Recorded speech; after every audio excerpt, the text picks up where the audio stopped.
I'm Michele, I'm 23, I play guitar, and I care a lot about fashion. By day, I stalk for Costco. By night, I play guitar and dress up and look crazy.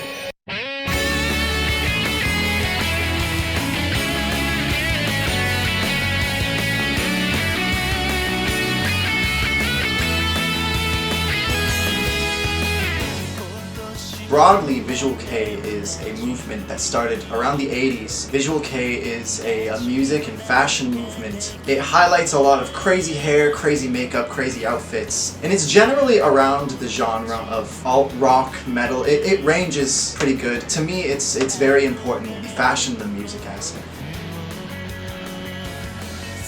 So early on, previous to my crazy hair color now, I was very into deep, dark, gothic looks, a lot of white face paint, a lot of black frizzy hair, black layered clothing. That really kicked off my want to do a lot of dramatic music and this pull towards neoclassical. Ever since I was a kid, I've loved classical music. And I feel my aesthetics and the way that I dressed previously really amplified that, because it really got me in the whole mood. Because, you know, you can listen to music and you can play music, but when you're fully enraptured in it, from like fluffy blouse, tight black pants, crazy hair, it just does something to you. You feel like you're on stage with these guys. And it really excelled my want to know more about music and fashion, because those things in tandem are, it's a powerful force, and it leads me to do a lot of things in life.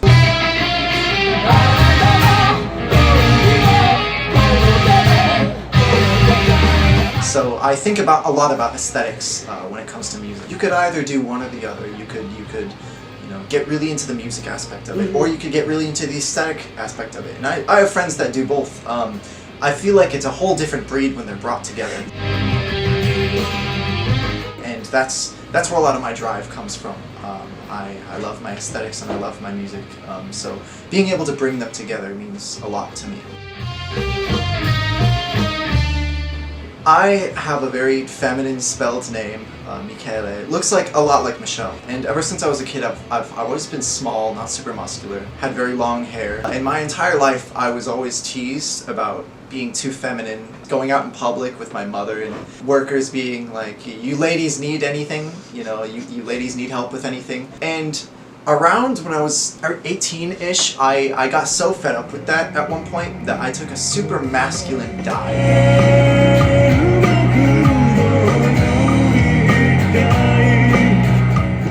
I forgoed all my aesthetics and my fashion. I'd grow a beard, I'd wear my hair into a ponytail. I didn't lose the long hair, that's something I can't lose. But I put it into a ponytail. I was really into martial arts for a while. But after a while, I felt truly ugly. I felt, you know, this isn't a true reflection of myself. Luckily, this was around the tail end of when I started to dig back deeper into Visual Kei. And seeing all these guys just be handsome but also beautiful at the same time was something that spoke to my soul.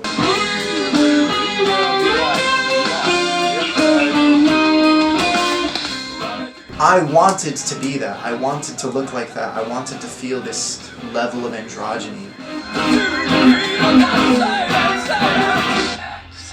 So what I feel like separates Visual Kei from other genres is that pure femininity that it brings. For example, Visual Kei was very heavily inspired by 80s, 70s hair band, like Motley Crue. And those were a bunch of greasy, sweaty guys on, you know, shirtless on stage, and they were fashionable and they were awesome. And I love Motley Crue, but not to that same extent where I find comfort in their aesthetics. Their music is inspiring, not their aesthetics. Visual Kei brings a completely different androgynous spin to music and to art, in my eyes. Lots of dresses, lots of really ornate makeup, lots of cool hairstyles that I just never really felt from other bands. Ultimately, it's that level of femininity and androgyny that Visual Kei pushes and is super successful with.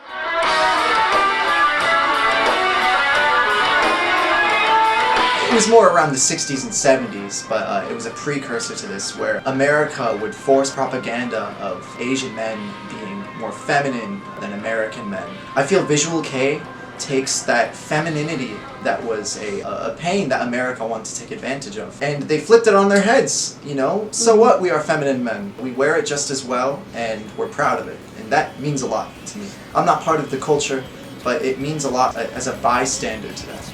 So being able to just experience this subculture as a foreigner means a lot to me.